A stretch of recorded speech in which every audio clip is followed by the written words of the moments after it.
Yusha est un héros raté dont la vendetta contre la Seigneur Démon a pris un virage à 180 degrés lorsqu'il a découvert qu'elle était une méchante d'élite à la poitrine généreuse.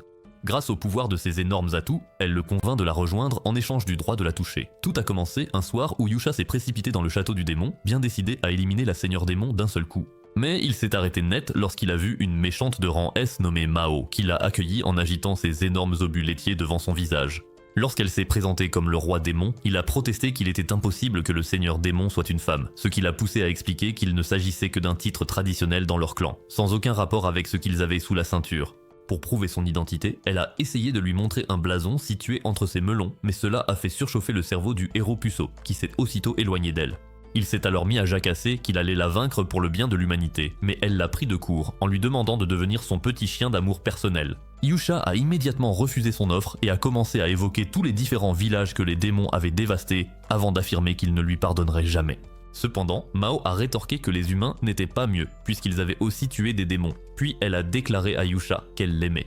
Elle a alors sorti un parchemin qui listait tous les avantages de la guerre, mais Yusha n'était pas intéressé à le lire car il pensait que les guerres n'avaient aucun avantage. Lorsque Yusha lut le parchemin, il fut stupéfait par son contenu, ce qui poussa Mao à expliquer que la guerre avait changé aussi bien les humains que les démons. Yusha demanda alors à Mao de se rendre, mais elle répondit qu'il ne pouvait pas mettre fin à la guerre pour le moment. Pendant ce temps, le prince du royaume d'hiver demanda à son père s'il était juste de continuer à combattre les démons, et le roi expliqua que c'était nécessaire car les énormes financements qu'il recevait étaient dus aux efforts de guerre. Mao finit par emmener Yusha à la table du dîner, où elle lui remit une lampe magique qui les transporta dans ses souvenirs. Là, elle expliqua que la fin de la guerre laisserait de nombreuses personnes au chômage ou mortes, et lorsqu'ils revinrent dans le monde réel, elle précisa que si les démons gagnaient la guerre, ils établiraient des colonies, prendraient des esclaves dans le monde des humains, puis se battraient entre eux pour les posséder.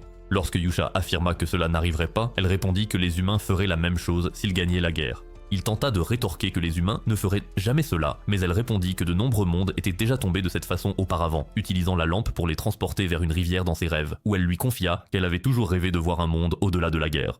Lorsqu'ils revinrent dans le monde normal, elle demanda à Yusha de la rejoindre afin de réaliser cette vision, mais il refusa une fois de plus son offre. Cependant, elle lui proposa alors de devenir sa partenaire de chambre permanente, ce qui fit surchauffer son cerveau de puceau, tandis qu'elle expliquait que leur union apporterait de l'espoir au monde entier. Elle révéla qu'ils devraient se salir les mains de sang à de nombreuses reprises au cours de leur voyage ensemble, et finalement Yusha conclut le contrat avec elle. Ensuite, Yusha demanda ce qu'ils allaient faire ensuite, et elle suggéra de résoudre d'abord le problème de la nourriture avant de lui demander s'il voulait vraiment partir avec elle. La réponse pleine d'énergie de Yusha l'enthousiasma tellement qu'elle le serra dans ses bras et heurta accidentellement la lampe, ce qui fit apparaître un fantasme où elle faisait des séances de yoga privées avec une version poupée de Yusha. Lorsque le fantasme prit fin, Mao surprit Yusha en retirant ses fausses cornes et elle lui prit la main alors qu'ils commençaient officiellement leur voyage ensemble. Quelque temps plus tard, Mao et Yusha se téléportèrent magiquement vers un lieu sacré, mais le temps y était trop neigeux, alors ils se téléportèrent une fois de plus et arrivèrent dans le village voisin. Là, Yusha demanda à Mao si elle préférerait un pays plus grand pour son plan, et elle répondit que personne ne les écouterait dans un comté prospère. Elle expliqua que l'endroit où ils se trouvaient était un parfait exemple de village frontalier, ce qui en faisait l'endroit idéal pour dissimuler leurs identités pendant leur expérience, et révéla qu'une de ces personnes les attendait déjà dans la petite maison qu'elle avait préparée pour eux.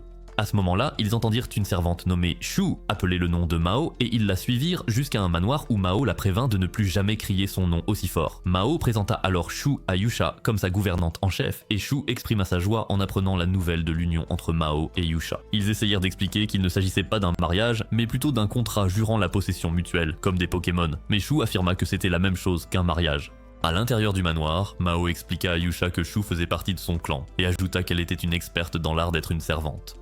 Elle révéla également qu'elle était à ses côtés depuis sa plus tendre enfance, et ajouta qu'on avait même fait appel à elle pour commander les armées démoniaques. Lorsque Shu entra dans la pièce, elle dit à Mao qu'elle avait informé le doyen du village et leurs autres associés qu'elle était venue dans cette nation dans le but de mener des recherches et de former la population locale à de nouvelles méthodes agricoles. Plus tard dans la soirée, Shu aidait Mao à préparer la nuit, et Mao lui demanda de répandre la rumeur selon laquelle elle se remettait dans son château des blessures qu'elle avait subies lors d'un combat acharné contre Yusha.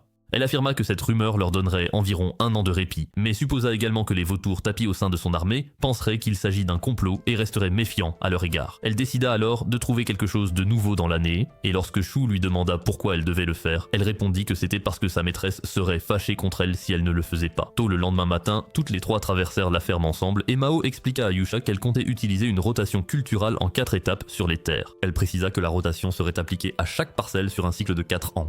Meo expliqua que cette méthode permettrait de garder les champs en exploitation sans les appauvrir, et que l'abondance de nourriture pour le bétail signifierait également plus de viande pour la population. Alors qu'elle marchait dans la rue, Mao salua un groupe de fermiers et fit remarquer que la chose la plus importante qu'ils pouvaient accomplir dans ce village était d'éliminer la famine. Ce soir-là, Shu fut surprise par l'entêtement du doyen du village, et Mao expliqua qu'il fallait d'abord éduquer les habitants pour éviter que tous leurs plans ne s'effondrent. À la demeure, Mao demanda à Yusha de s'asseoir à côté d'elle, et lorsqu'il le fit, elle fit remarquer que le héros possédait de nombreuses qualités qu'elle admirait, notamment le fait qu'il n'avait pas peur d'elle. Yusha répondit que c'était parce qu'elle était plus faible que Sakura. Et elle lui rappela qu'elle était la seigneur démon avant de dire qu'il y avait un sujet délicat qu'elle voulait lui expliquer pour éviter tout malentendu. Lorsque Yusha lui demanda de quoi il s'agissait, elle évoqua le fait qu'il n'avait rien à faire avant le dîner, puis parla d'une ancienne méthode selon laquelle les guerriers se reposaient ensemble. Lorsqu'il lui demanda de quoi elle parlait encore, elle répondit qu'elle voulait qu'il lise sur ses genoux, et il saisit l'occasion immédiatement, comme le ferait n'importe quel puceau. Alors qu'il était allongé là, elle dit que ses cheveux étaient doux, et il répondit que ses genoux étaient agréables. Le visage plus rouge qu'une tomate, elle évoqua sa promesse précédente de la laisser faire ce qu'elle voulait, puis rapprocha son visage du sien. Avant qu'ils ne puissent s'embrasser, un cheval se mit à faire du bruit, alors Yusha se précipita pour vérifier les écuries. Lorsqu'ils arrivèrent, Yusha calma les chevaux, et ils trouvèrent deux femmes en haillons dans un coin. Shu révéla que les filles étaient des esclaves en fuite, et lorsque Mao fit mine d'être surprise, elle lui expliqua que le village dépendait d'une autorité différente de celle des environs. Elle affirma alors qu'il y avait des esclaves partout, et comme une idiote naïve, Yusha répliqua que ce n'était pas possible avant de prêcher que l'esclavage était barbare. Meo précisa alors que les filles étaient des serfs, et expliqua que les serfs étaient différents des esclaves car ils avaient le droit de posséder des biens et de vivre avec leur famille. Cependant, les serfs n'avaient pas la liberté de partir ou de choisir leur travail, car ils servaient de main-d'œuvre à la noblesse. Lorsque Mao demanda à Shu ce qu'elle avait fait avec elle, Shu évoqua le fait que les filles avaient commis un crime grave en s'enfuyant et déclara qu'elle avait l'intention de les dénoncer pour qu'elles soient ramenées. Yusha protesta en disant que c'était trop sévère, mais elle répondit qu'elle ne voulait pas risquer d'aggraver la relation avec le village pour une affaire de ce genre. Mao dit qu'elle avait raison, alors Shu fit un geste pour attraper les filles, mais Mao l'arrêta et lui dit qu'elle pourrait le faire le lendemain matin. Elle ordonna ensuite à Shu de leur donner un bain et de leur fournir des vêtements décents, et Shu accepta. Plus tard dans la nuit, les serfs mangèrent un peu de nourriture, puis l'aîné remercia Mao et Yusha avant de les supplier de ne pas les dénoncer le lendemain matin. À ce moment-là, Shu apparut et leur demanda si elles comptaient mendier dans la rue, puisqu'elles étaient complètement fauchées, mais la petite sœur lui cria en larmes qu'elles iraient vivre ensemble sur le continent. Shu se lança alors dans un discours expliquant qu'elles étaient des ordures inhumaines pour avoir tenté de nuire à la position de ceux qui les avaient hébergées, puis leur demanda de s'excuser. La sœur aînée, Anne, se leva alors et s'excusa pour tous les problèmes qu'elle leur avait causés avant de supplier Shu de les rendre humaines.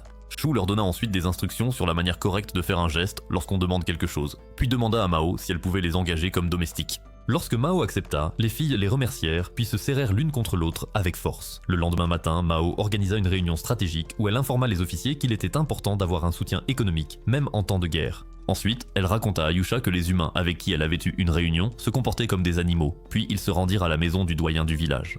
En chemin, Mao confia à Yusha qu'elle avait une arme secrète pour s'assurer que son plan fonctionne, puis elle ouvrit un coffre qu'elle tenait pour révéler un objet qui choqua Yusha.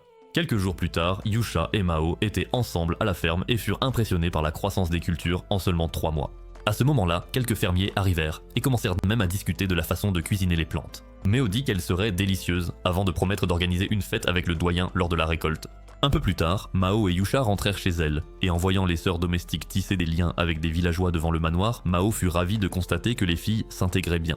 À l'intérieur du manoir, Mao annonça à Shu qu'elle pouvait commencer la récolte ce jour-là, et lorsque Shu demanda si elles avaient d'autres nouvelles intéressantes à lui raconter, Mao répondit que non, ce qui la rendit déçue. Quelques heures plus tard, Mao et Yusha se téléportèrent dans une forêt, et Yusha dit qu'il ferait le reste du trajet à pied à partir de là. Lorsqu'ils arrivèrent près d'une falaise, Yusha révéla à Mao que le grand bâtiment devant eux était un couvent où ils surveillaient les nonnes de la région, et après un petit échange, il ajouta qu'ils devaient avancer car l'église était très stricte sur la ponctualité. En marchant, Mao déclara qu'elle était soulagée, car elle se serait sentie mal si Yusha s'était avéré être un fanatique de l'église. Et Yusha répondit qu'il était simplement impressionné par l'église parce qu'ils apprenaient aux gens à lire et à écrire, ainsi que par le fait qu'ils menaient leurs propres recherches complexes là-bas. Il affirma que la noblesse considérait l'église comme un pouvoir supérieur même au roi, et Mao répondit que c'était compréhensible puisque toute l'éducation et la science humaine dépendaient de l'église, raison pour laquelle elle espérait profiter de leur puissance en tant qu'organisation. Lorsqu'ils arrivèrent au couvent, une nonne partit chercher la prieure pour qu'elle vienne leur parler, et après son départ, Yusha dit à Mao qu'elle pouvait compter sur lui pour affronter l'église si leur négociation échouait. Mais Mao répondit qu'il n'y avait personne dans le couvent qui leur ferait une telle chose. Yusha demanda alors à Mao pourquoi elle avait parfois une expression triste sur le visage, mais elle affirma ne pas s'en rendre compte. et alors qu'il commençait à se rapprocher, une nonne entra dans la pièce et se présenta comme une érudite cramoisie et chercheuse en agriculture installée dans un village frontalier du sud. Lorsque Yusha se présenta, elle se mit soudainement en colère, et lorsqu'elle leva le visage pour le regarder, Yusha la reconnut comme étant son ancienne camarade nommée Kishi. Elle se mit à lui crier dessus et évoqua le fait qu'il l'avait soudainement abandonnée, elle et le reste de leur escouade, pendant leur voyage pour affronter le Seigneur Démon. Yusha expliqua qu'il se sentait mal de les avoir impliqués, et Kishi répondit en lui donnant une gifle en plein visage. Elle eut alors les larmes aux yeux en exprimant à quel point elle s'était inquiétée pour lui, puis elle mentionna le fait qu'il était venu accompagné d'une fille canon avant de lui demander ce qui se passait. Yusha tenta de s'expliquer, mais elle ne lui laissa même pas le temps de respirer, alors Mao proposa d'expliquer à sa place. Mao raconta alors à Kishi une histoire d'isekai qu'elle inventa, expliquant que Yusha avait blessé le roi démon lors de l'affrontement, mais avait dû battre en retraite à cause de la horde de démons qui l'avait attaqué. Elle termina son histoire inventée en disant qu'elle avait recueilli Yusha après la guerre, et affirma qu'il était désormais son garde du corps personnel. En entendant cela, Kishi s'excusa d'avoir perdu son sang-froid plus tôt, et Yusha lui demanda pourquoi elle était devenue prêtresse dans ce couvent. Elle révéla qu'un mois après avoir fait le rapport selon lequel il était parti seul au château du roi démon, elle avait reçu une lettre l'informant que le héros avait fait un grand sacrifice pour affronter le roi démon. On proposa des récompenses à ses compagnons, mais elle refusa de recevoir la sienne car elle ne voulait pas profiter de sa mort. Elle retourna donc dans ce couvent où elle avait été adoubée à l'origine et essaya d'aider autant de personnes que possible. En réponse, Yusha déclara qu'elle était un vrai gentleman et lui conseilla d'arrêter d'essayer de cacher sa véritable nature, ce qui la mit mal à l'aise. Lorsqu'il demanda des nouvelles de leurs deux autres compagnons, Kishi répondit que leur vieil ami était parti travailler pour un groupe de renseignement dans l'un des pays du sud après avoir empoché la récompense, et Yusha fut ravi de l'apprendre.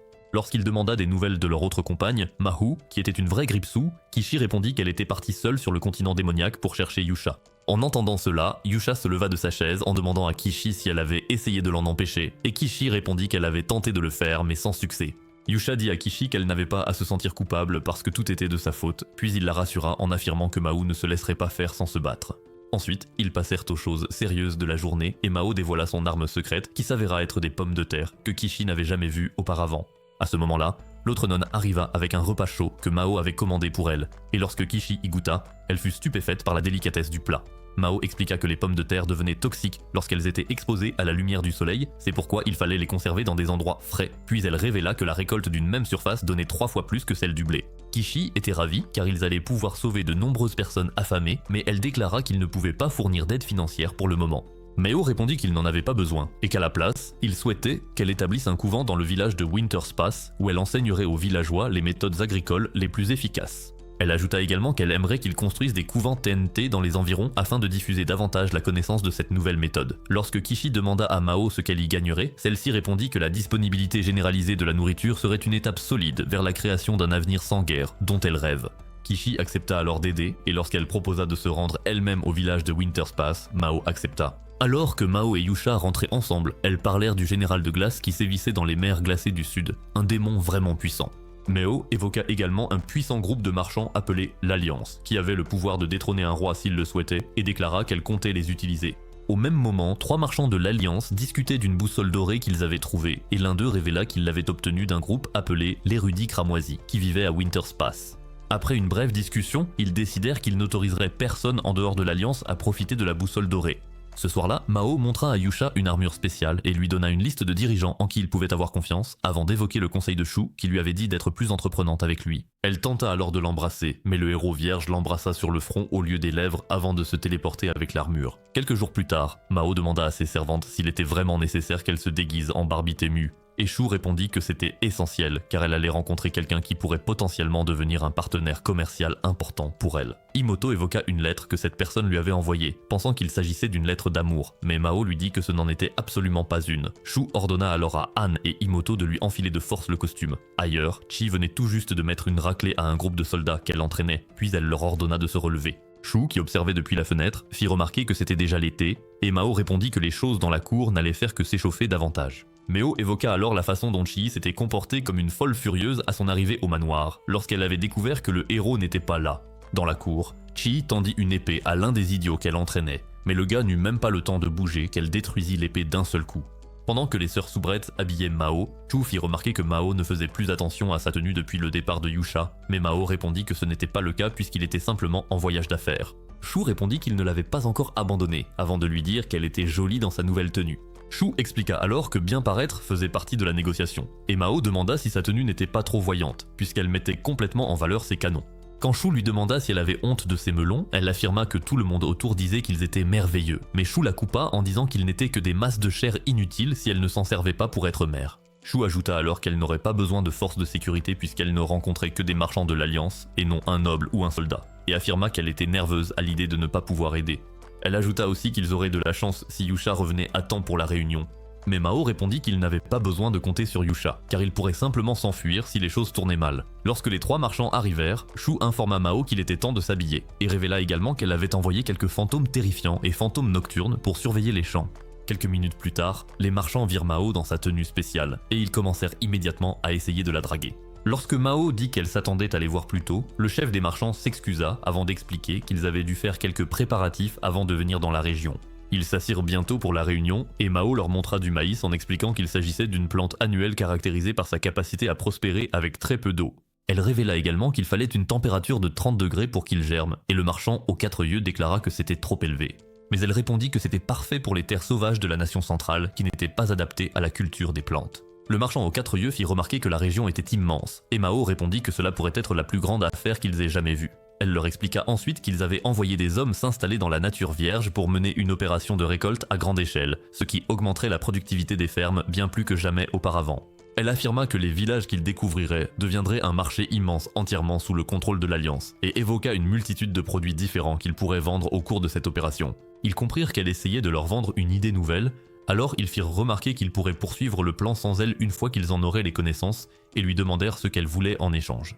Elle répondit qu'elle voulait une fin rapide à la guerre, sans victoire ni défaite, ce qui choqua tellement Shonin qu'il bondit de sa chaise en affirmant qu'une guerre ne pouvait se terminer autrement que par leur victoire. Mao fit remarquer que l'Alliance était le principal sponsor de la guerre contre les démons, et Shonin répondit qu'il devait tout donner dans la bataille contre les démons, tout en utilisant un étrange signe de la main pour alerter des soldats ennemis qui attendaient à l'extérieur du manoir. Les fantômes dans la cour envoyèrent des signaux à Shu, l'avertissant de l'embuscade qui allait avoir lieu.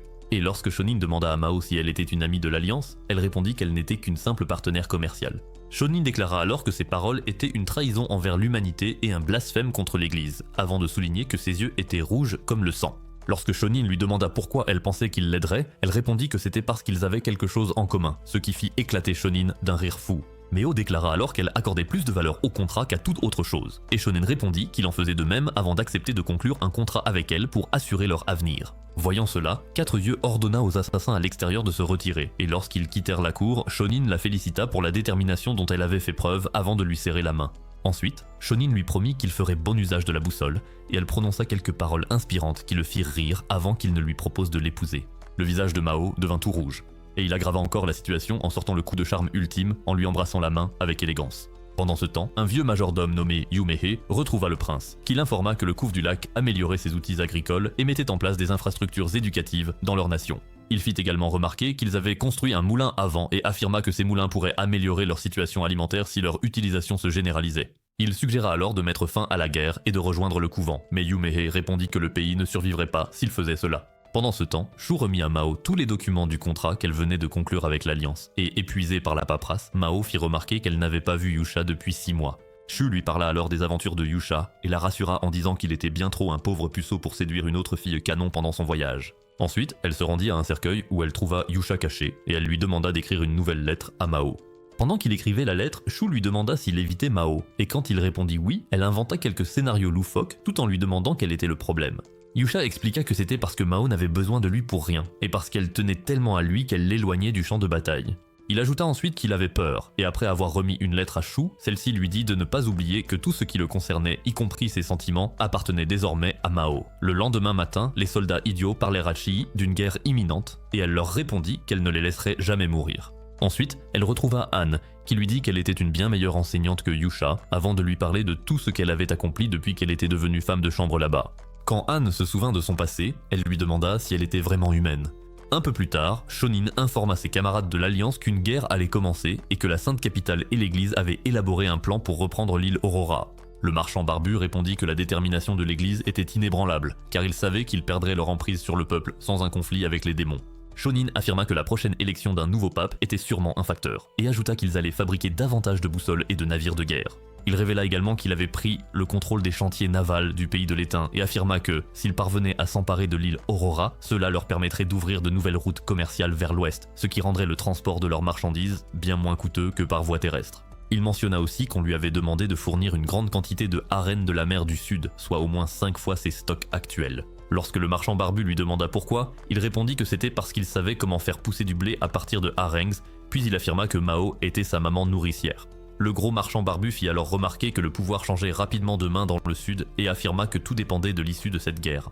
Pendant ce temps, des voyous faisaient du grabuge dans un bar, et lorsque l'un d'eux souleva violemment une serveuse, Yusha arriva en armure et les neutralisa tous en un rien de temps. Au même moment, un général un peu idiot se plaignait que la stratégie insensée du roi leur avait coûté l'île Aurora, et le prince était sur le point de le déchirer en deux pour avoir insulté le roi.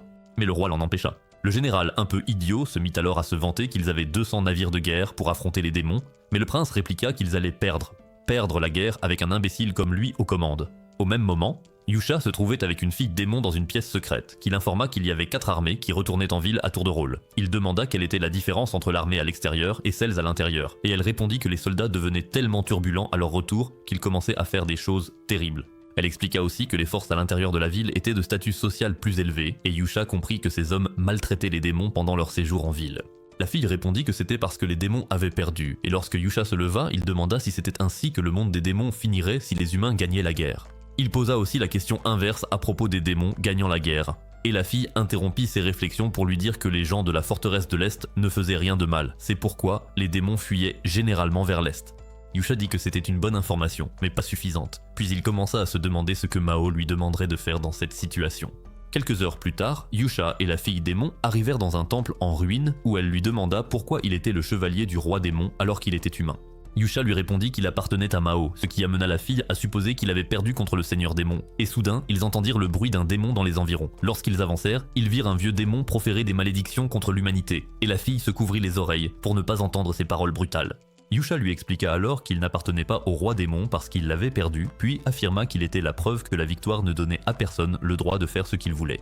Au même moment, les navires de guerre avançaient sur la mer, et lorsqu'un soldat informa le roi qu'ils allaient retrouver les forces du roi chevalier blanc, il déclara qu'ils accosteraient avant l'aube. C'est alors que l'un de leurs navires fut attaqué par une créature marine, ce qui provoqua une alerte. Lorsque le grand monstre sortit de la mer pour les attaquer, le roi demanda à ses soldats de rester calmes avant de leur ordonner de tirer sur les points faibles de la créature. Les hommes firent feu, mais cela ne fit qu'exaspérer le monstre, qui coula alors un autre de leurs navires. Le monstre s'attaqua ensuite à leur navire amiral, et malgré tous leurs efforts pour riposter, il finit par entraîner le navire sous l'eau.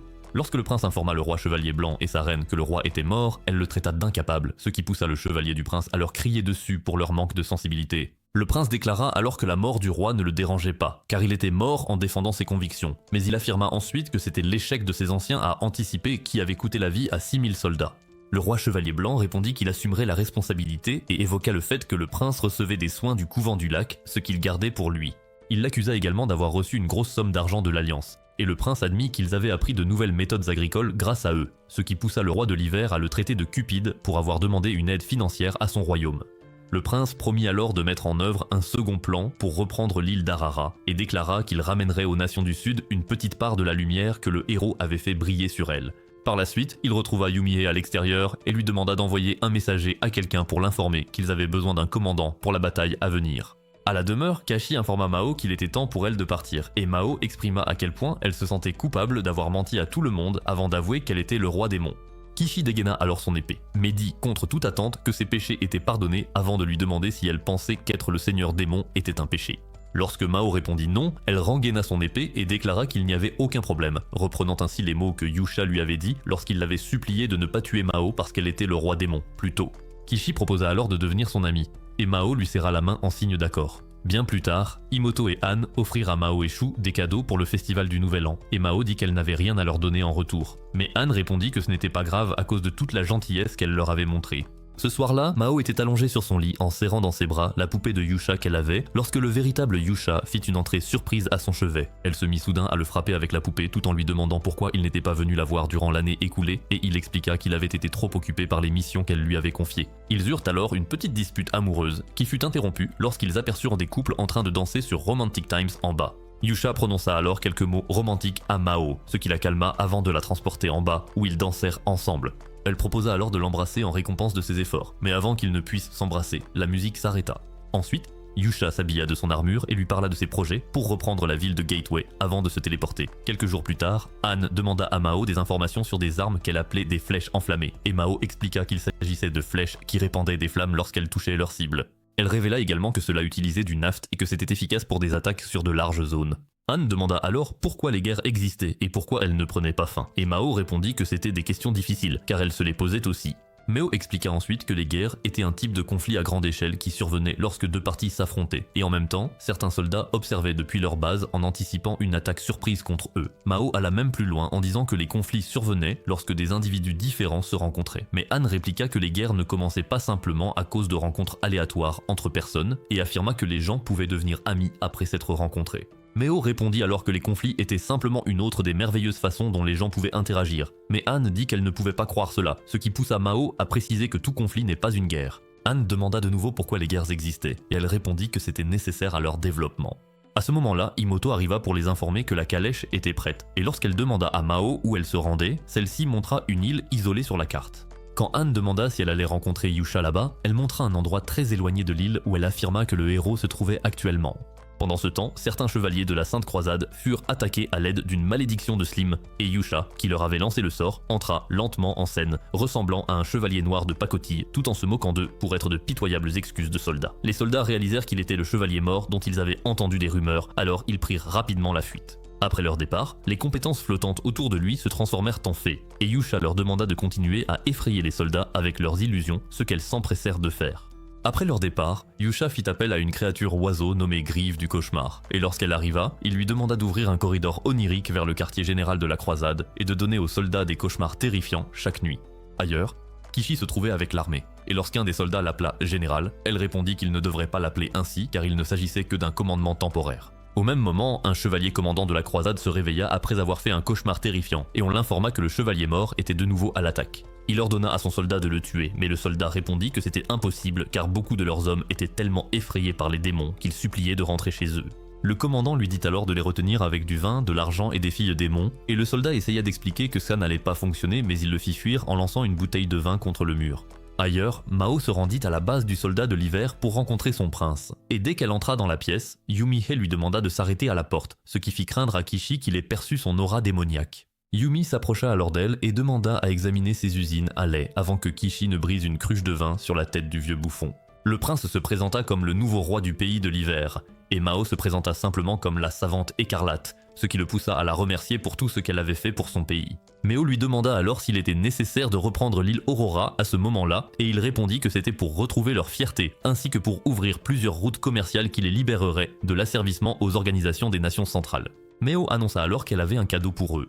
Quelques heures plus tard, les soldats de l'hiver construisaient un chemin sur la mer en utilisant les matériaux que Mao leur avait apportés, tandis que Kishi et le roi de l'hiver leur donnaient des instructions. Plus tôt, Mao leur avait donné 6 charrettes de sel pour aider à la construction, et lorsque Yumihei lui demanda ce qu'elle voulait en échange, elle répondit qu'elle souhaitait qu'ils attendent un jour avant de s'engager dans la bataille. Yumihei fut stupéfait par cela, alors elle lui expliqua qu'elle avait un plan et révéla que son objectif n'était pas la victoire dans la guerre. Pendant ce temps, le général de glace apprit leur complot et déclara que les humains étaient insensés, car il était impossible de le battre sur la mer. Cependant, son garde démoniaque lui annonça qu'il combattait en réalité sur la terre ferme.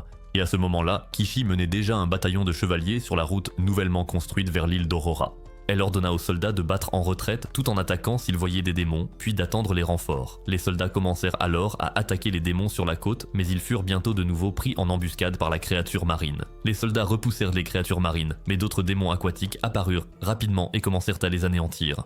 Bien plus tard, Kishi informa le roi de l'hiver et Mao qu'ils avaient éliminé la deuxième ligne de défense des démons, et lorsque le roi demanda combien de pertes ils avaient subies, elle répondit environ 500. Le roi de l'hiver considéra cela comme un immense succès, mais Kishi répondit que c'était tout le succès qu'il pouvait espérer, car le reste de l'île était couventre de grottes naturelles et le château en son centre était une forteresse imprenable. Elle leur apprit également que le général de glace, qui était le démon le plus redoutable, se trouvait à l'intérieur du château. Lorsque Mao demanda combien d'ennemis ils avaient en face, elle répondit environ 8000, et Mao déclara qu'il leur faudrait environ 3 fois ce nombre pour mener un siège à son terme avec succès.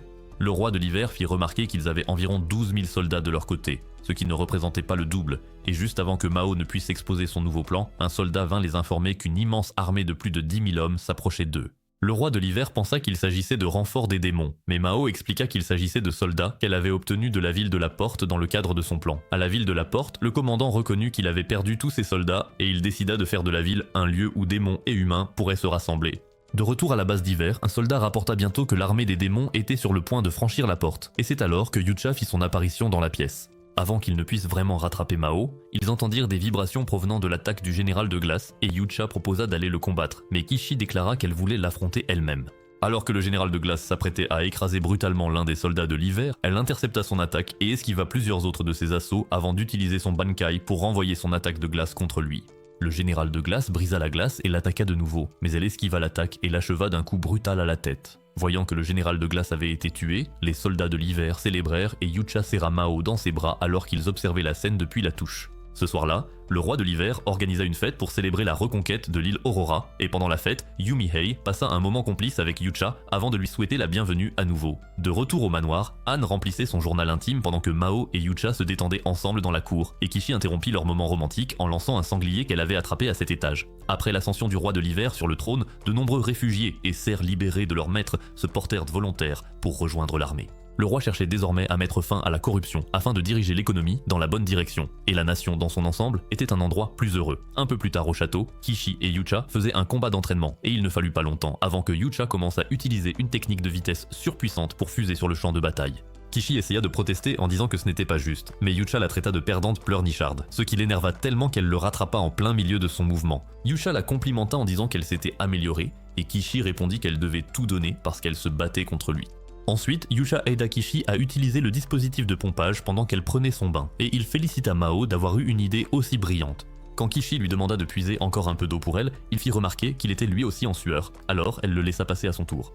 Alors que Yucha prenait son bain, il exprima à quel point cela était agréable, et lorsqu'il se retourna, il fut stupéfait de voir Kishi habillée aussi légèrement qu'une modèle OnlyFans. Il fut tellement troublé qu'il se retourna, et il ne parvint même pas à prononcer un mot avant que Kishi ne commence à lui laver les cheveux. Ensuite, ils se promenèrent tous les deux dans le jardin, et Kishi déclara qu'elle souhaitait que ces jours paisibles durent pour toujours, mais admit finalement qu'elle savait qu'ils étaient comptés. Elle essaya de lui demander de désigner qui était l'épouse et qui était la jeune fille entre elle et Mao, mais Yucha ne l'entendit pas car il prononça quelques mots exactement au même moment. Alors elle changea de sujet en parlant du fait que la guerre était dans une impasse. Yucha dit que Mao lui avait un jour confié qu'avec une puissance militaire écrasante, il pourrait mettre fin à la guerre, mais il affirma qu'il n'éteindrait jamais ainsi les flammes du conflit et ajouta qu'il n'y avait aucune garantie qu'ils auraient la paix après la guerre. Il déclara ensuite que Mao était incroyable d'essayer de sauver à la fois les humains et les démons, et Kishi répondit qu'elle n'était rien comparée à elle. Cependant, Yucha répondit que Kishi était elle aussi incroyable, puis il commença à la taquiner en évoquant une réplique gênante de One Piece qu'elle répétait tout le temps, avant d'avouer qu'il était jaloux d'elle et de Mao.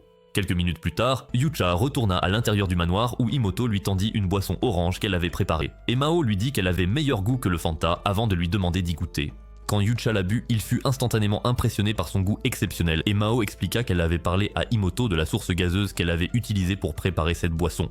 Elle supposa alors qu'Imoto deviendrait un jour une meilleure chef que les incapables de Foudoir, ce qui fit bondir Imoto de joie. Après son départ, Yucha fit remarquer qu'Imoto était bien plus joyeuse que lorsqu'elle était arrivée chez eux. Ensuite, Mao l'aida à se coiffer tout en lui rappelant sa réunion du lendemain à Gateway City où il devait se déguiser en chevalier noir pour représenter le roi démon. Elle lui dit de revenir immédiatement une fois la réunion terminée et de ne pas se laisser attraper par un vieux démon appelé l'archiduc Dragon. Cependant, Yucha affirma qu'il avait été utile récemment, notamment grâce à sa fille, la princesse Dragon, qui siégeait au conseil en tant que représentante des démons locaux. Meo fit remarquer en silence que c'était précisément le problème dont elle parlait, avant de lui redire de rentrer directement une fois la réunion terminée.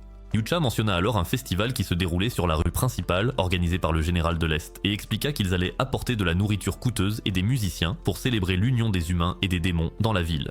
Il révéla aussi que les marchands, tant du côté humain que démoniaque, étaient sur les nerfs et affirma qu'ils avaient de la chance que le général de l'Est soit en bons termes avec eux. Au même moment, un conseil s'est réuni à un endroit particulier et a énuméré toutes les erreurs commises par le commandant de l'armée de la Cité de la Porte avant de le condamner à mort. Le pauvre imbécile poussa un cri d'horreur en entendant sa sentence, mais cela ne les empêcha pas de le jeter dans une cellule infestée de rats. Bien plus tard, Yucha et le général de l'Est mangeaient du poulet et partageaient quelques verres ensemble au temple, lorsque la princesse Dragon et la fille démon bleu, vues plus tôt, firent leur apparition. La princesse Dragon affirma qu'elle était la femme de Yucha, et elle commença à se rapprocher de lui d'une manière suspecte, ce qui le laissa tellement stupéfait qu'il ne pouvait plus bouger. À la demeure, Mao était en train d'étudier lorsque toute la zone se mit à trembler, et quand Shu se précipita pour voir Mao, elle aperçut le grand seigneur démon caché sous la table. Meo dit que c'était la deuxième fois qu'ils subissaient un tel tremblement de terre dans la semaine, et ils acceptèrent le fait que leur demeure était sur le point de s'effondrer. Elle demanda à Shu d'envoyer son lit au palais des enfers, et Shu répondit avec une expression triste, ce qui poussa Mao à la réconforter en lui promettant de revenir bientôt. Quelque temps plus tard, Yusha se téléporta avec Mao et Han à la périphérie du pays de fer. Et alors qu'ils observaient depuis une falaise, Mao expliqua qu'il y avait un atelier en ville qui avait terminé un prototype qu'elle leur avait demandé de fabriquer pour elle. Lorsque Yusha demanda pourquoi Han était venu avec eux, Mao répondit qu'elle lui avait appris certaines choses et affirma qu'elle était plus compétente que n'importe quel général ou noble. Alors qu'ils entraient dans la ville, Mao leur expliqua que l'éducation était la chose la plus importante au monde, et lorsqu'ils arrivèrent à l'atelier, ils virent une grande machine que le forgeron révéla être une presse à imprimer. Plus tard dans la nuit, Yusha s'endormit après avoir contemplé un texte écrit qui avait été réalisé grâce à la presse à imprimer. Il était loin de se douter que Mao l'attendait devant sa porte, prête à lui sauter dessus. Kishi arriva également avec de mauvaises intentions, et ils se disputèrent un moment avant que Kishi ne montre à Mao une lettre d'amour que la princesse dragon avait donnée à Yusha. Elles continuèrent toutes les deux à se battre pour savoir laquelle volerait la virginité du héros, jusqu'à ce que Shu complique les choses en les jetant toutes les deux à l'intérieur à l'aide d'un fantôme. Après une brève dispute, elles montèrent toutes les deux sur le lit de Yusha et commencèrent à le caresser. Meo annonça alors à Kishi qu'elle se rendrait dans le royaume démoniaque la semaine suivante pour renouveler sa licence de roi démon et aussi pour unir les démons afin qu'ils n'envahissent pas le monde des humains. Kishi suggéra qu'elle devrait emmener quelqu'un avec elle et Mao répondit qu'elle prendrait Shu avec elle avant de lui demander de s'occuper de Yusha. Quelques jours plus tard, Mao confia la responsabilité des affaires à Yusha et remit à Han une bague d'autorité spéciale avant de profiter du sort de téléportation de Yusha pour se rendre dans le royaume démoniaque. Pendant ce temps, l'ancien commandant de l'Est remercia le roi de la Nuit Blanche de l'avoir fait sortir discrètement de sa cellule avant de jurer de renverser le général de l'Est et tous leurs ennemis. Un peu plus tard, Imoto servit du thé à Shonin dans le manoir, tout en frissonnant comme un chaton effrayé, et bientôt une femme qui ressemblait trait pour trait à Mao entra dans la pièce. Le Shonin informa la fausse Mao qu'il lui avait apporté des documents en personne au lieu d'utiliser des navires comme il le faisait habituellement, car il voulait la voir en personne. Elle se mit à rougir et il passa d'un ton charmeur à un ton plus sérieux en lui demandant d'aller se changer, avant d'expliquer que la reprise de l'île Aurora avait ouvert la voie à de nouvelles routes commerciales, ce qui attirait désormais de nombreux faussaires qui rôdaient dans les parages. Il ajouta que seuls des imbéciles pourraient les prendre pour authentiques, évoqua une mauvaise expérience qu'il avait eue par le passé, puis affirma qu'il était venu voir la véritable Mao, peu importe le temps que cela prendrait. Yusha interrompit leur petite réunion et lui dit qu'elle pouvait partir car il avait déjà découvert leur secret. Lorsqu'il retira la bague, la fausse Mao se transforma en Han, qui s'excusa auprès de Shonin de l'avoir trompé, mais il répondit qu'il comprenait, car il savait que l'apparence comptait lors des négociations. Quand Han partit, Yusha déclara qu'il était impressionné que Shonin ait pu voir à travers leur magie d'illusion, mais ce dernier répondit que ce n'était qu'une intuition avant d'ajouter que cela faisait du bien de le revoir enfin. Yusha dit qu'il était content qu'il parle enfin au lieu de faire comme s'ils ne se connaissaient pas, et Shonin répondit qu'il ne pourrait jamais oublier le héros. Ils se sont rappelé une expérience amusante qu'ils avaient vécue dans le passé, et Yusha a dit que Shonin avait changé car il était autrefois plus déterminé à atteindre la perfection. Il affirma ensuite qu'il était aujourd'hui un adversaire bien plus redoutable, et Shonin répondit qu'il ressentait la même chose à son égard. Yusha évoqua alors le fait que Shonin n'avait jamais honoré leur contrat, et lorsque Shonin lui demanda de quoi il parlait, il répondit qu'à son retour, il lui avait promis de l'inviter à un banquet avec plein de jolies filles à la poitrine généreuse. Shonin demanda alors quand il pourrait le faire. Et Yusha répondit qu'il pouvait le faire tout de suite avant d'utiliser sa magie de transport pour les téléporter vers un lieu sacré qui les mena à une autre zone de téléportation. Là, Yusha les transporta dans une terre étrange où des arcs-en-ciel apparaissaient dans le ciel nocturne, et il lui expliqua que ces arcs-en-ciel flottants étaient dus au champ magnétique de la région avant de lui dire qu'ils pouvaient organiser leur banquet ici. Yusha révéla aussi qu'il avait envoyé son oiseau prévenir les démons de leur préparer des boissons, ce qui fit réaliser à Shonin qu'il se trouvait dans le royaume des démons.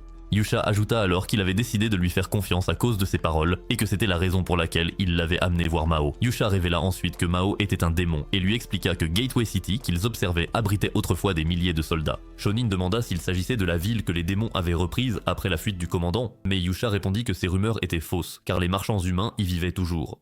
Yusha les transporte alors à une fenêtre en hauteur dans un bar, où Shonin faillit tomber dans le vide avant que Yusha ne le rattrape.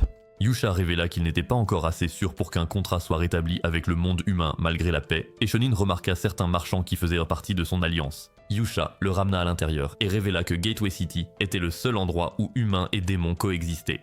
Il expliqua ensuite que la population de cette zone était d'environ 32 000 habitants, ce qui était moins que la capitale du pays du lac, et révéla que le roi démon la reconnaissait comme un territoire neutre doté de son propre organe de gouvernance. Yusha révéla également qu'il était l'un des représentants des démons, et lorsque Shonin sembla confus, il précisa qu'il était le représentant de Mao. Ensuite, Yusha les téléporta de nouveau à la périphérie de la ville, et lorsque Shonin lui demanda pourquoi il faisait quelque chose d'aussi dangereux, il répondit que c'était parce qu'il se sentirait seul s'il redevenait simplement le héros. À ce moment-là, la princesse dragon arriva et déclara qu'elle leur offrirait le plus somptueux banquet imaginable, alors il la supplia d'y aller doucement avec eux. Pendant le banquet, une table d'élite garnie de plats 5 étoiles leur fut servie, et la princesse dragon versa du saké à Shonin. Après son départ, Yusha demanda à Shonin ce qu'il pensait de ses canons de calcium, et il répondit qu'ils étaient plutôt sympas. Ensuite, ils contemplèrent ensemble les arcs-en-ciel, et lorsque Yusha demanda à Shonin ce qu'il pensait de Gateway City, il répondit que c'était comme un verger de fruits d'or.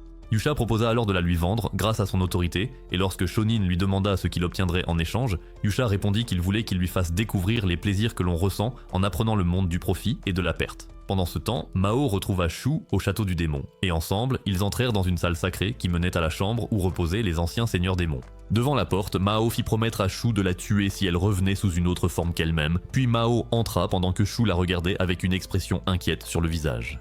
Quelques jours plus tard, Kishi rencontra Yusha au manoir et se mit à genoux en lui disant qu'elle lui offrait chaque partie d'elle-même. Yusha lui demanda de se calmer, mais elle insista pour devenir son épée, puis elle se mit à parler de l'incroyable Mao qui pensait à l'avenir.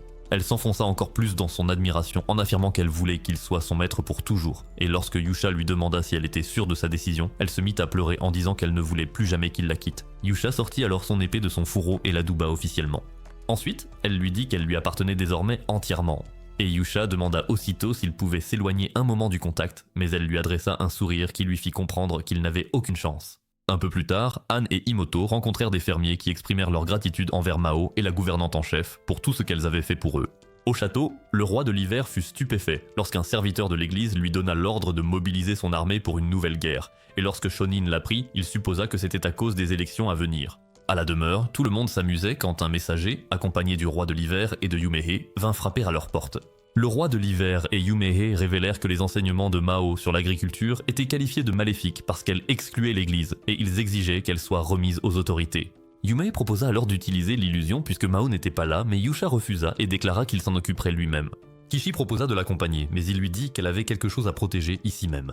Elle fit remarquer qu'il pourrait anéantir toutes les nations ennemies à lui seul s'il le voulait, mais Yusha répondit qu'il ne le ferait pas parce que Mao ne le lui permettrait pas. Au repère de l'Alliance, Shonin annonça à ses associés que la nation centrale était passée à l'action, et les 4 yeux révélèrent que l'église prévoyait une 3e croisade sacrée. Lorsque les 4 yeux demandèrent ce qu'ils pouvaient faire, Shonin répondit qu'ils devaient former un conseil des 10, mais ils furent interrompus lorsque le marchand barbu entra accompagné d'un diplomate du pays de la glace. Shonin demanda aux diplomates de leur prêter main forte et expliqua qu'il en avait les compétences puisqu'il venait du pays des bardes, où le chant et la danse régnaient en maître. Lorsque le diplomate demanda ce qu'il pouvait faire, Shonin lui répondit qu'il voulait qu'il mette un terme à ce que faisait le conseil des Dix et qu'il recueille des informations pour lui. Il lui dit également de demander au marchand barbu s'il avait besoin d'aide, et lorsque le diplomate lui demanda s'il essayait de gagner du temps, Shonin répondit qu'il cherchait du temps, pas la victoire. Shonin fit remarquer que la savante écarlate Mao désirait la même chose, et le diplomate accepta de l'aider tout en précisant que ses compétences se limitaient à danser et à répandre des rumeurs. Cependant, Shonin répondit que cela lui convenait, car il comptait se lancer dans la bataille d'une manière unique, et le diplomate répliqua qu'il ne mourrait pas là sans en connaître la raison. Pendant ce temps, les gens se disputaient avec les chevaliers, affirmant qu'il était impossible que Mao ne soit pas la criminelle qu'il prétendait qu'elle était. Et lorsque Yusha entra dans le manoir, il raconta aux filles à quel point la situation était folle en ville en ce moment, avant de révéler que certaines personnes la considéraient désormais comme une déesse. Kishi fit remarquer que tous les paysans adoraient Mao, et Anne confirma leurs propos en disant que les gens souriaient toujours, et faisaient signe de la main chaque fois qu'elle entrait en ville avec Mao. Elle évoqua ensuite le fait que les habitants leur offraient toujours des cadeaux en remerciement de tout ce que Mao avait fait pour eux, et ajouta qu'il lui disait autrefois de bien prendre soin de l'érudite cramoisie parce qu'elle avait tant fait pour eux. Elle adopta alors un ton plus triste en avouant qu'elle était peinée de partir, et soudain, ils entendirent la cloche de la ville sonner, ce qui poussa Yusha à suggérer qu'il commence à se mettre en route. Kishi dit qu'elle devait également partir pour aller écouter une conférence d'un messager à la langue bien pendue, puis elle serra Anne dans ses bras et lui assura que Yusha la sauverait si elle se retrouvait en danger. Après qu'elle eut quitté la pièce, Yusha déclara qu'il était temps pour lui d'agir, et il dit à Anne de l'attendre avant de se téléporter. Après son départ, Anne fondit immédiatement en larmes, se demandant pourquoi elle était si impuissante face à leur situation. Pendant ce temps, Yumehei et le chevalier du roi de l'hiver observaient de loin alors que la foule se rassemblait en masse devant un bâtiment particulier, et le chevalier dit à Yumehei qu'il posterait plus de gardes dans la zone puisque le messager allait bientôt arriver. À ce moment-là, un groupe d'hommes encapuchonnés arriva sur les lieux avec le messager, et les gens furent surpris par la laideur du roi. Ils se demandaient s'il s'agissait du messager travaillant pour la personne qui essayait de piéger Mao. Et à ce moment-là, le roi de l'hiver, Jon Snow, arriva accompagné de 2 gardes et remercia tout le monde d'être venu. Le messager demanda s'il était venu avec Mao, et le roi de l'hiver confirma avant de faire signe à ses chevaliers d'amener un faux Mao sur la scène. Le messager affirma qu'il ne pourrait pas le tromper avec un sosie, Mais il finit par les croire quand son assistant en surpoids fit une vérification rapide de son corps. Il ordonna alors à ses hommes de l'arrêter, et après l'avoir enchaîné, il remercia le roi de l'hiver de leur coopération, avant de dire au peuple que Mao était une servante du diable qui leur apporterait la mort s'ils s'alliaient à elle. Les soldats encapuchonnés commencèrent alors à la passer à tabac de façon sanglante, et les gens étaient absolument horrifiés par ce qu'ils voyaient. Quand l'un des gardes commença à lui marcher dessus, le roi de l'hiver tenta d'intervenir, mais Yumie l'arrêta et lui demanda de se maîtriser. Après le passage à tabac, le messager enfonça le clou en lui lançant toutes sortes d'insultes dégradantes. Mais alors Mao se releva et dit au peuple qu'elle était un être humain doté d'une âme. Elle expliqua alors au peuple qu'elle était née serve et révéla qu'elle était la troisième d'une fratrie de 7 enfants. À l'époque, son frère était décédé d'une maladie, et une nuit, le propriétaire terrien avait également emmené sa sœur. Yusha se téléporta dans la zone, et Han poursuivit son récit en révélant que son plus jeune frère était mort d'un rhume, et qu'un autre de ses frères et sœurs était décédé de la variole parce qu'elle n'avait rien pu faire. Elle déclara que les seuls survivants étaient elle et Iemoto, et leur dit que le destin avait été clément avec elle car il lui avait permis d'être recueillie par Mao et Shu. Han prit un ton plus sérieux en annonçant à tous les habitants de la ville qu'elle ne pouvait pas accepter ce qui se passait parce qu'elle était humaine, puis elle se mit à parler de toutes les choses humiliantes qu'on lui avait dites en tant que serve. Elle prêcha encore plusieurs minutes sur ce que cela signifiait d'être humain, jusqu'à ce que le roi chevalier blanc l'interrompe en lui assénant un coup de bâton sur la tête. Alors qu'elle était à terre, il la traita d'hérétique, mais elle répliqua qu'elle était humaine et se releva pour dire au peuple qu'ils avaient désormais la liberté de faire beaucoup de choses qu'ils ne pouvaient pas auparavant grâce à Mao. Elle leur dit alors de ne pas abandonner cette liberté pour se faciliter la vie, car les dons de l'esprit étaient des trésors que ni le roi ni l'église ne pouvaient leur enlever. Le messager la frappa de nouveau, mais elle affirma encore avec défi qu'elle ne renoncerait pas à son humanité, ce qui poussa le vieux bouffon à tenter désespérément de les convaincre qu'elle était une sorcière. Elle dit aux gens qu'ils pouvaient utiliser les pierres contre elle s'ils le voulaient, car ils en avaient la liberté. Mais elle affirma aussi que s'ils le faisaient simplement parce qu'on leur en avait donné l'ordre, ils seraient des insectes, sans aucun sens du libre arbitre. Elle termina son discours en affirmant une fois de plus qu'elle était humaine, et les gens commencèrent à lancer leurs pierres sur le messager et ses hommes. Le messager ordonna alors à l'un de ses hommes de la décapiter, mais avant qu'il ne puisse le faire, une pierre lancée par la foule le frappa dans le dos. Lorsqu'il tenta à nouveau de la décapiter, le roi de l'hiver l'arrêta avec son épée et déclara hardiment au messager idiot qu'il était le véritable roi de la nation, tandis que Yumie et Kishi libéraient Han de ses chaînes. Le roi de l'hiver déclara qu'il avait été inspiré par les paroles d'Han, puis annonça que sa nation étendait désormais sa protection à l'érudite cramoisie. Kishi ajouta que le couvent du lac la reconnaissait comme une sainte, ce qui ne laissa au messager d'autre choix que de partir comme un pauvre perdant, tandis que la foule acclamait. Plus tard dans la soirée, Yusha félicita Han pour son courage. Un peu plus tard, le général de l'Est fit remarquer au groupe qu'en acceptant Hanz, il s'était officiellement attiré les foudres de l'église, et Kishi révéla que le discours avait tellement galvanisé les serfs qu'ils se révoltaient désormais contre leurs propriétaires terriens.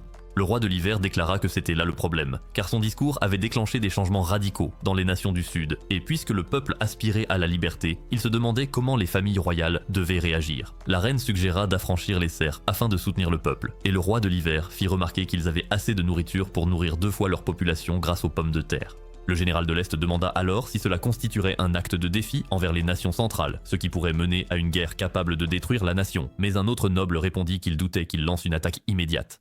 Il expliqua ensuite que si leur nation était détruite, les nations centrales perdraient la seule chose qui les séparait des démons, et précisa que leur armée était composée de groupes indépendants contrôlés par des seigneurs locaux, ce qui signifiait qu'il leur faudrait au moins 6 mois pour rassembler une force unifiée. Yusha déclara alors qu'il ne comprenait plus ce qui se passait, car il ignorait ce que les nations centrales, l'église ou leur roi cherchaient à accomplir. Kishi révéla que leur objectif officiel était d'unifier tous les peuples du royaume humain sous la bannière de l'esprit de la lumière, mais que leur véritable but était d'amasser des richesses. Elle ajouta qu'il voulait également s'approprier tout le savoir, le respect et le pouvoir en dépouillant les autres de leurs richesses afin de se placer au sommet. Han évoqua alors un cours que Mao lui avait donné un jour, expliquant que la véritable prospérité commence par la libre circulation des biens. Kishi expliqua alors que l'église maintenait le reste de la population dans la pauvreté afin de s'enrichir elle-même. Et lorsque Yusha demanda ce qu'il pouvait faire pour améliorer la situation, Iemoto arriva pour leur présenter quelques douceurs. Pendant ce temps, Shonin fut rapidement informé que le converti du lac avait créé une nouvelle église appelée la vraie église de l'esprit de la lumière, et qu'ils en faisaient la religion nationale. Et en réponse, il se mit à rire car il savait que c'était l'œuvre du héros. Il évoqua ensuite le fait que l'église se trouvait à Shuus et affirma que cela n'affecterait pas le soutien qu'il recevait, avant de sortir une feuille de papier sur laquelle il avait vu un plan pour libérer les serfs. Quatreyeux l'informa que des papiers similaires étaient distribués dans tout le royaume, et Shonin se souvint aussitôt que Mao lui avait dit qu'elle avait mis au point un nouveau support d'écriture, destiné à remplacer les parchemins qu'on utilisait auparavant dans le royaume. Alors qu'il traversait les couloirs, Shonin demanda à Quatreyeux vers quelle direction penchait le conseil, et il répondit que 3 d'entre eux soutenaient Central, 2 étaient du côté de la triade du sud, tandis que les autres restaient neutres. Shonin lui ordonna alors de localiser leurs avoirs, puis ils entrèrent dans une salle de stockage où il dit à 4 yeux d'acheter autant de matériaux que possible sans éveiller les soupçons. Il lui dit aussi d'acheter du blé à 100 points et à partir de là d'aller jusqu'à 250 points d'ici la fin du mois afin qu'il puisse remplir cette pièce. 4 yeux répondit qu'il n'avait jamais entendu parler de quelqu'un achetant autant auparavant, alors Shonin expliqua que le blé n'était pas ce qu'il recherchait vraiment, car le véritable objectif était de vendre de la monnaie. De retour dans la salle de stratégie, la reine suggéra d'utiliser une chanson, car même les paysans illettrés pouvaient apprendre des mots difficiles grâce à la musique, puis elle rappela que son royaume était le pays des bardes. Avant qu'elle ne puisse terminer sa proposition, Anne déclara que l'église dénoncerait leurs enseignements comme l'avait fait le messager, puis elle ajouta qu'il ne devrait pas le faire, car rien de bon ne viendrait à impliquer les croyants de l'esprit de lumière dans un combat sordide. Lorsque la reine demanda comment il pouvait attirer plus de gens dans la nation, Anne répondit qu'il pouvait leur expliquer les raisons pour lesquelles ils devraient venir. Puis elle évoqua le fait qu'il y avait de l'espoir dans les terres du sud, car elles offraient une vie très confortable à tous. Le roi de l'hiver la félicita pour la sagesse de son intervention. De retour au bureau de l'Alliance, Shonin demanda comment le marché réagissait, et 4 yeux lui répondit que les nobles et les marchands réagissaient bien, car ils avaient du blé à disposition. Lorsqu'il demanda ce qu'il en était des propriétaires de fermes, 4 yeux répondit que certains d'entre eux devenaient nerveux, mais que peu étaient prêts à vendre si on leur offrait suffisamment d'argent. Shonin lui montra alors quelques parchemins qu'il appela un contrat d'achat de produits, et il expliqua qu'il pouvait l'utiliser pour payer à l'avance les récoltes de blé de l'année suivante, ce qui leur permettrait d'obtenir du blé à des prix plus bas, même si le prix global augmentait. Il ajouta ensuite qu'il s'enrichirait en faisant craindre aux gens que le prix du blé augmenterait, et précisa que la prochaine étape de leur plan se déroulerait dans le pays des lacs. Pendant ce temps, le général de l'Est discutait avec un vieux noble démon qui l'accompagnait, appelé le Dragon des Nuages, au sujet de la pénurie de nourriture dans leur ville, lorsque la princesse Dragon fit son apparition et ordonna au Dragon des Nuages de retourner à sa décharge avant d'informer le général de l'Est qu'une dangereuse race de démons appelée les démons Azur était secrètement en contact avec des humains dans la cité de la Porte. Au même moment, le diplomate Bard observait des marchands perdre la tête à cause de la récente hausse du prix du blé, tandis que l'Alliance tenait une réunion où Shonin ordonna à 4 yeux de se concentrer sur la vente de contrats d'achat de blé aux grands propriétaires terriens. Il ajouta ensuite qu'il pouvait neutraliser certains membres de l'église qui leur étaient opposés en utilisant leurs assassins appelés la Main Noire, ce qui laissa 4 yeux sans voix. Quelque temps plus tard, un noble informa le roi de l'hiver que les prix des marchandises augmentaient à un rythme jamais vu auparavant et que cela était sur le point de détruire l'économie de leur pays. Lorsque le roi demanda comment y remédier, le noble suggéra d'utiliser des tarifs douaniers pour empêcher leur nourriture de finir dans les nations centrales. Un soir, la princesse Dragon rendit visite à Shonin et lui dit qu'elle l'avait retrouvé grâce à un sort de détection utilisé par un mage de passage. Lorsqu'il lui demanda ce qu'elle voulait, elle répondit qu'elle désirait une énorme quantité de sel et, lorsque Shonin se rappela les paroles de Yusha lors de leur dernière rencontre, il lui dit qu'il devait apprendre à mieux se connaître. Pendant ce temps, Mao était plongée dans un coma magique et elle se souvenait du moment où elle avait initialement parlé à Shu de ses projets de se rapprocher du héros, bien avant de devenir seigneur démon. Le lendemain, le roi de l'hiver informa Yusha que l'église avait envoyé une déclaration officielle de guerre ainsi qu'une lettre d'excommunication, et Yusha déclara avec colère qu'il ne voulait pas se battre car ce n'était pas ce que Mao désirait. Il demanda alors au roi de l'hiver combien de temps il pourrait se battre sans subir de pertes lorsque la guerre commencerait, ajoutant qu'il ne voulait la mort de personne, ni d'un côté ni de l'autre. Le roi répondit que cela pourrait être possible en 4 semaines, puis jura de tout faire pour que cela se réalise. Quelque temps plus tard, 4 yeux informa Shonin que l'église soutenait l'effort de la Sainte Capitale pour émettre une nouvelle monnaie. Et lorsque Shonin demanda quel était le taux de change, il répondit que 28 anciens ors pouvaient être échangés contre 10 nouveaux ors. 4 yeux ajouta alors que la possession et l'utilisation des anciennes pièces d'or seraient bientôt interdites, puis il révéla qu'ils allaient en produire plus qu'il n'en fallait pour remplacer l'offre actuelle. Lorsque la princesse Dragon demanda ce qu'il voulait dire, Shonin expliqua qu'il produirait 5000 nouvelles pièces d'or pour chaque 10 000 anciennes qu'il remplaçait, puis suggérerait, à travers le taux de change, que 5000 nouveaux ors valent 14 000 anciens. Ils reconnurent que c'était une arnaque intelligente, mais Shonin se demanda s'ils arriveraient à maintenir la valeur qu'ils souhaitaient. Pendant ce temps, un roi gros et laid fut informé par son soldat que plus de 650 soldats étaient rassemblés pour eux, et ajouta que d'autres nations envoyaient également des troupes de soutien. Lorsqu'il demanda comment se portait l'ennemi, le soldat l'informa qu'il prenait du temps pour rassembler des forces, puis un chevalier avec une cicatrice au visage se présenta pour informer le roi ennemi qu'il avait amené 400 soldats avec lui. À ce moment-là, un vieil homme informa le roi de l'événement que les propriétaires terriens locaux leur avaient offert 20 tonneaux de vin glacé de haute qualité, et le roi ennemi ordonna immédiatement à ses mercenaires d'en boire. Ailleurs, le roi chevalier blanc informa l'ancien commandant de l'Est que l'érudit cramoisi produisait encore un certain nombre de livres blasphématoires dans le pays de fer, et que les serfs s'étaient également enfuis vers le pays de fer. Il craignait que le pays du chevalier blanc ne soit sur le point de tomber en ruine, mais l'ancien commandant de l'Est suggéra alors de lancer une attaque surprise contre le pays de fer. Pendant ce temps, le roi de l'hiver demanda à son chevalier de veiller à ce que l'équipement pour temps froid soit distribué aux soldats en première ligne et lui demanda également de minimiser les pertes. Kishi annonça alors que l'armée de la nation centrale comptait 12 000 hommes et le roi de l'hiver répondit qu'il devait rassembler environ 4 500 hommes de leur côté. Kishi promit alors de faire tout son possible pour éviter les pertes et leur réunion stratégique fut interrompue lorsqu'un chevalier fit irruption pour leur annoncer que plus d'1 millier de démons arrivaient. Kishi demanda silencieusement à Yusha s'il était arrivé quelque chose à Mao et il répondit qu'il ne le pensait pas. Le roi de l'hiver déclara qu'il n'avait aucun homme à épargner, alors Yusha décida de s'occuper lui-même des démons. Il demanda alors au roi de l'hiver s'il avait choisi de ne pas combattre les démons et le roi de l'hiver tenta de garder son calme en répondant qu'il devait éviter une guerre sur 2 fronts. Au même moment, Shonin rencontra le noble à moustache qui avait imposé les tarifs et lui demanda d'accorder à l'Alliance une exemption exclusive de ses tarifs. Il révéla également son intention de louer une partie des terres de l'île Aurora, puis exprima son désir d'établir des banques dans les capitales des 3 nations. Il fit ensuite une 4e demande qui était d'acheter tout son stock de pommes de terre et le noble à moustache lui rappela que l'Inquisition avait interdit les pommes de terre. Au même moment, Yusha se téléporta à la périphérie de la ville et, alors qu'il volait vers l'emplacement des démons, il exprima son désir de réaliser les rêves de Mao et de créer un monde pacifique, sans guerre. Il arrive finalement à un endroit où il aperçut des démons azur chevauchant en direction de la ville et il décida de les faire battre en retraite. Mais avant qu'il ne puisse faire quoi que ce soit, un mage nommé Mao apparut derrière lui. Pendant ce temps, Mao sortit enfin de la chambre du roi démon, et lorsque Chu remarqua qu'elle se comportait comme une méchante de dessin animé, elle invoqua un fantôme pour l'attaquer. Mao détruisit le fantôme avec un écran, faisant tomber son épée dans les mains de Chu. Et lorsque Chu la chargea avec l'épée, Mao invoqua sa propre épée pour dévier son attaque. Alors que les 2 femmes croisaient le fer, Chu tenta de ramener la vraie Mao à l'aide du Tok no Jutsu, mais cela irrita tellement Mao possédée qu'elle trancha le bras de Chu. Pendant ce temps, Mao fit un scan sur Yusha et lui annonça que Mao l'attendait. Elle lui dit aussi de détruire la porte avec le sort le plus puissant lorsqu'elle s'occuperait des démons. Et Yusha fit remarquer qu'en faisant cela, cela empêcherait les gens d'aller dans le royaume des démons. Au même moment, le noble à la moustache comprit que Shonin essayait de créer un système de double monnaie et il réalisa aussi qu'il prévoyait d'ouvrir des relations commerciales avec les démons. Lorsqu'il demanda à Shonin pourquoi il faisait cela, il répondit que c'était parce qu'il était un marchand. Puis la princesse dragon révéla ses cornes pendant que Shonin la présentait comme une représentante de la cité de la porte où démons et humains coexistaient. Sur le champ de bataille, Mao utilisa un puissant sort pour téléporter tous les démons ailleurs, créant ainsi une ouverture pour que Yusha détruise la porte menant au royaume des démons avec une décharge Chidori. Ailleurs, des soldats du pays de fer apprirent que des ennemis approchaient, alors ils prirent leur position de combat tout en se cachant dans une fosse qu'ils avaient creusée dans le sol. L'armée du Chevalier Blanc tomba rapidement dans certains des pièges qu'ils avaient installés, et ils commencèrent à les éliminer à l'aide d'une pluie de flèches. L'ancien général de l'Est ordonna à ses soldats d'avancer, mais les soldats de fer restaient des adversaires coriaces pour eux. Au même moment, Yusha s'envola dans les décombres et fut, à sa grande surprise, transporté dans le royaume des démons. La mage mystérieuse expliqua que le royaume des démons était directement relié au royaume des humains, et elle révéla également que Mao était en train de se transformer en roi du mal. De retour au château des démons, Mao tenta d'attaquer à nouveau Shu, mais Shu réussit à la plaquer au sol et à verrouiller les portes de la chambre après s'être échappé. Yusha s'envola dans le château des démons et vit l'aura maléfique qui s'était emparée de Mao.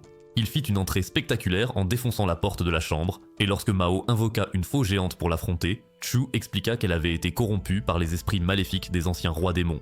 Lorsque Mao maléfique se jeta sur Yusha, il bloqua l'attaque en saisissant la lame à main nue. Pendant ce temps, les Yumehei demandèrent à Mahu où elle était passée tout ce temps, et elle répondit qu'elle avait été auparavant dans le royaume des démons, révélant que l'érudit cramoisi lui avait donné des ordres à leur transmettre. Elle transmit l'information en imitant Mao du mieux qu'elle pouvait, et le charabia scientifique qu'elle débita était si complexe que même Tony Stark n'aurait pas pu la comprendre. Sortez d'ici. Lorsque le roi de l'hiver lui demanda une version plus simple, elle répondit que la mission était d'éradiquer la variole, ce qui stupéfia tout le monde dans la pièce, car à cette époque, la variole était aussi mortelle que le Covid-19 en 2020. Cependant, Mao déclara qu'il pouvait l'éliminer en suivant certaines instructions contenues dans un parchemin que Mao lui avait remis. Et en lisant le parchemin, elle expliqua qu'il pouvait exploiter le fait que les personnes guéries de la variole ne pouvaient pas contracter la maladie de nouveau pendant une période de 7 ans. Alors que le roi de l'hiver parcourait le parchemin, Mao suggéra de soigner toutes les personnes touchées par la maladie dans la région sud pour une pièce d'or chacune, et il comprit que cela pourrait être leur chance d'obtenir un cessez-le-feu. Après avoir lu les instructions, Mao s'endormit immédiatement sur le trône. Et lorsque le noble à la moustache se rappela de sa conversation avec la princesse dragon, il supplia le roi de l'hiver de prendre en compte la suggestion de Mao. Au pays de fer, Anne fabriquait des choses avec Imoto à l'atelier lorsque l'ancien commandant de l'Est fit une apparition surprise. De retour dans le royaume démoniaque, Yusha passa en mode Naruto complet en commençant à prêcher à la maléfique Mao. Mais au lieu de se laisser convaincre par ses paroles, elle l'attrapa et lui demanda de la rejoindre pour qu'ils puissent régner ensemble sur le monde. Yusha refusa immédiatement et dit que le monde ne lui appartenait pas pour qu'elle puisse le donner, avant de se téléporter à un autre endroit où il la serra dans ses bras et affirma que son corps était son bien le plus précieux. Il dit alors à Mao de se réveiller, ce qui fit jaillir toute l'aura sombre de son corps, laissant les deux tourtereaux vivre leur retrouvailles romantiques. De retour à l'atelier, le commandant maléfique pointa sa lame sur Anne tout en retenant Imoto, et lorsqu'il lui demanda de s'agenouiller devant lui, elle obéit immédiatement. Il jeta alors Imoto au sol et se mit à la rouer de coups de pied. Alors qu'il s'apprêtait à lui porter le coup de grâce, l'un des apprentis de Kishi fit son apparition et arrêta l'attaque en lui lançant une épée.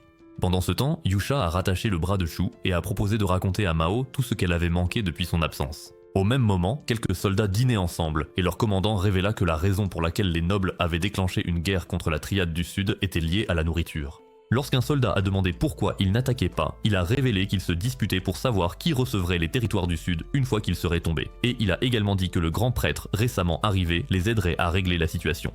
Un peu plus tard, un soldat informa Kishi que les chevaliers ennemis avaient commencé à bouger, et lorsqu'il demanda s'ils pouvaient organiser leur défense, elle répondit que ce n'était pas nécessaire car elle allait elle-même les affronter. Elle affirma également qu'ils attaquaient immédiatement en utilisant du matériel de tout premier ordre. Et lorsque son lieutenant fit remarquer qu'il n'y avait pas assez d'équipement haut de gamme pour tous les soldats, elle répondit qu'elle ne pouvait pas permettre que la véritable guerre commence. Pendant ce temps, les apprentis de Kishi se sont retrouvés face au commandant du mal, et il ne fallut pas longtemps avant que le commandant du mal ne le mette en difficulté.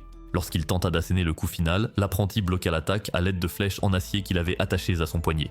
Et lorsque le méchant imbécile tenta d'attaquer à nouveau, l'apprenti le maîtrisa jusqu'à ce qu'ils tombent tous les deux dans la cave. Sur le champ de bataille, Kishi mena ses chevaliers au combat en utilisant une tactique brillante qui déconcerta les soldats ennemis, et finalement, ils divisèrent leur armée, forçant les soldats ennemis à les poursuivre. Lorsque Han et Imoto descendirent à la cave, ils virent que l'ancien commandant de l'Est avait été écrasé comme un insecte, et ils furent soulagés de voir que l'apprenti avait survécu à la chute en restant accroché au mur avec son épée. Au même moment, Kishi ordonna à ses chevaliers de ne pas ôter la vie aux soldats ennemis, car eux aussi étaient des disciples de l'esprit de la lumière. Et soudain, il se mit à neiger, ce qui soulagea Kishi, car cela signifiait que les renforts arrivaient. Pendant ce temps, un noble blond présenta un fusil aux dirigeants de l'église comme une arme, développée par l'érudit Cramoisi. Et il expliqua qu'elle était si puissante qu'une petite armée d'esclaves pourrait surpasser leurs troupes actuelles s'ils la produisaient en masse. Le pape ordonna alors de prendre la vie du roi démon et d'obtenir le reste des choses qu'il visait. Quelque temps plus tard, Mao fit un discours au peuple du royaume démoniaque, où elle présenta Yusha, vêtu de son armure de chevalier noir, comme son bourreau personnel. Et lorsqu'il monta sur scène, il impressionna tout le monde en détruisant une montagne voisine avec une bombe spirituelle. Meo convoqua alors une réunion de toutes les races du royaume démoniaque, et les démons se mirent à acclamer, pensant qu'elle lançait une guerre totale contre les humains. Quelques jours plus tard, Arata informa Mao du plan de Shonin visant à instaurer un système de double monnaie, et elle fut ravie de cette idée. Au petit déjeuner, Kishi annonça à Mao qu'elle s'était donnée à Yusha, ce qui la fit paniquer au début avant qu'elle n'accepte finalement de vivre une vie polygame avec elle. Bien plus tard, Shu raconta à Mao comment Han avait ému tout le pays avec son discours. Et les larmes aux yeux, Mao déclara qu'elle aimait le monde. Si tu étais le héros, dans laquelle de tes épouses planterais-tu ton épée en premier? Mao, Kishi ou Shu, ou peut-être pourrais-tu les tromper avec la princesse Dragon? Dis-le nous dans les commentaires. C'est tout pour la vidéo d'aujourd'hui. Si tu aimes les résumés d'animes comme celui-ci, abonne-toi chef.